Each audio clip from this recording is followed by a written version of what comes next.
My grandmother called me from the hospital on a Tuesday afternoon. She said she needed $200 for a prescription. Something her insurance wouldn't cover. I had $500 in my account. Rent was due in 3 days. I sent her the money anyway. That night, my mother called me screaming. She said I was enabling Grandma's irresponsibility. That the whole family had agreed to cut her off until she learned to budget better. She said they'd all blocked her number 2 weeks ago. She said I'd betrayed them. I didn't know Grandma had won the lottery. None of us did. Part 1, 500 words. My grandmother had always been the problem. That's what my mother said. What my aunt said. What everyone said at family dinners when she wasn't there. She was irresponsible with money. She made bad decisions. She always needed help. She'd raised 4 kids on her own after my grandfather died. Worked 2 jobs for 30 years. Paid for my mother's wedding. Helped my uncle with his mortgage when he lost his job. But none of that mattered anymore. Because 6 months ago, she'd asked my mother for a loan. $300 to fix her car. My mother said no. She said Grandma needed to learn to stand on her own 2 feet. That she was 72 and still living paycheck to paycheck because she never planned ahead. My aunts agreed. They said they were tired of bailing her out. So they made a pact. No more money. No more help. Not until she figured it out herself. They didn't tell me about the pact. I found out later, after I'd already been sending her money for months. $50 here. $100 there. Whatever I could spare. She never asked for much. Just enough to cover the gap between her pension and her bills. I didn't think it was a big deal. But my family did.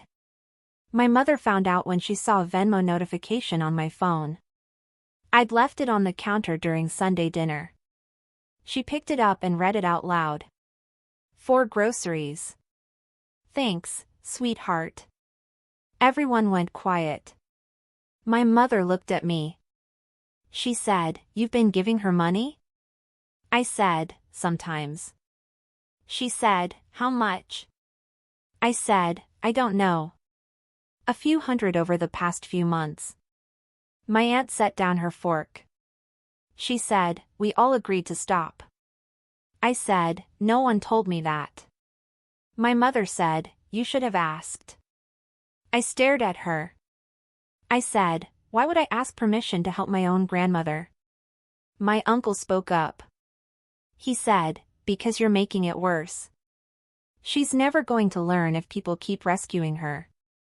I said, "She's 72. What is she supposed to learn?" My mother's voice went cold. She said, "Responsibility." I didn't argue. There was no point. They'd already decided. Grandma was the problem. And I was enabling her. After that dinner, my mother called me twice a week to check my bank statements. She wanted proof I'd stopped sending money. I lied. I told her I had. But I didn't stop. I just started using cash. When Grandma called from the hospital that Tuesday, I didn't hesitate. She said the prescription was for her heart. That without it, she'd have to come back in a week for monitoring, and she couldn't afford the copay. I sent the money within 10 minutes. I didn't know my mother had been tracking Grandma's account. I didn't know she'd see the deposit. And I didn't know she'd call me that night, angrier than I'd ever heard her. Part 2, 400 words. My mother didn't just yell. She told the whole family. By Wednesday morning, I had 12 missed calls. 7 texts. 3 voicemails. My aunt said I was undermining them. My uncle said I was being manipulated. My cousin said I should be ashamed. My mother said if I sent Grandma $1 more, I wasn't welcome at Christmas. I didn't respond to any of them. I just turned off my phone and went to work. But the damage was done. That Sunday, Grandma called me crying. She said my mother had shown up at her apartment. Told her she knew about the money. Told her I was struggling because of her. Grandma said, "I don't want you to starve because of me." I said, "I'm not starving." She said, "Your mother said you couldn't pay rent." I closed my eyes. I said, "That's not true." She was quiet for a moment. Then she said, "I don't want to be a burden." I said, "You're not." But I could hear it in her voice. She didn't believe me. After we hung up, I realized what my family had done.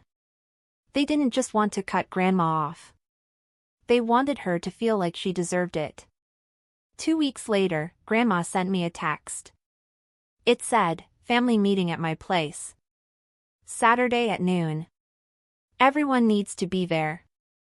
I almost didn't go. I knew it would be another intervention. Another lecture about boundaries and tough love.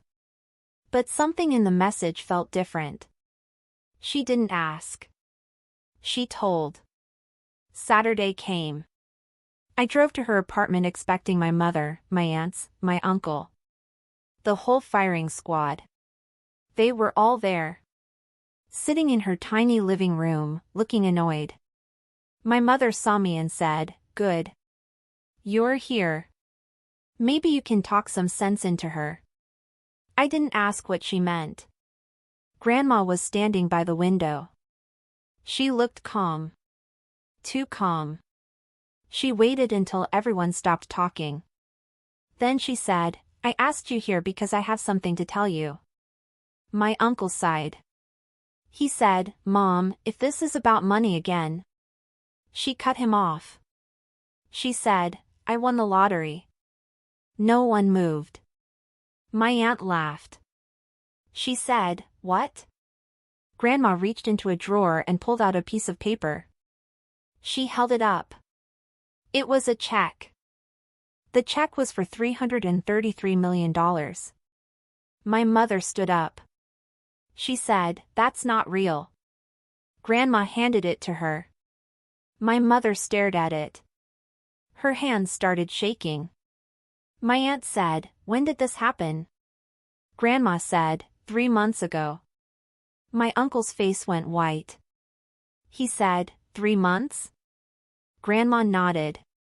She said, "I bought the ticket the day after you all blocked my number." The room went silent. My mother said, "Why didn't you tell us?"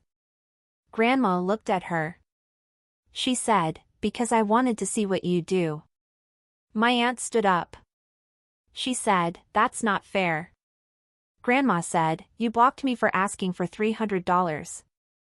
I wanted to know if any of you would help me when I had nothing." My mother's voice cracked. She said, "We were trying to teach you responsibility." Grandma said, "No. You were punishing me for being poor." My uncle stepped forward. He said, "Mom, we didn't mean." Grandma held up her hand. She said, "One person helped me. One person sent money she didn't have. One person didn't block my number or tell me I needed to figure it out myself." She looked at me. My mother turned. Everyone turned. Grandma said, "I've already signed everything over. The house. The trust. The accounts." My aunt said, "Signed what over?" Grandma said, "Everything. All of it." My mother said, "To who?" Grandma smiled.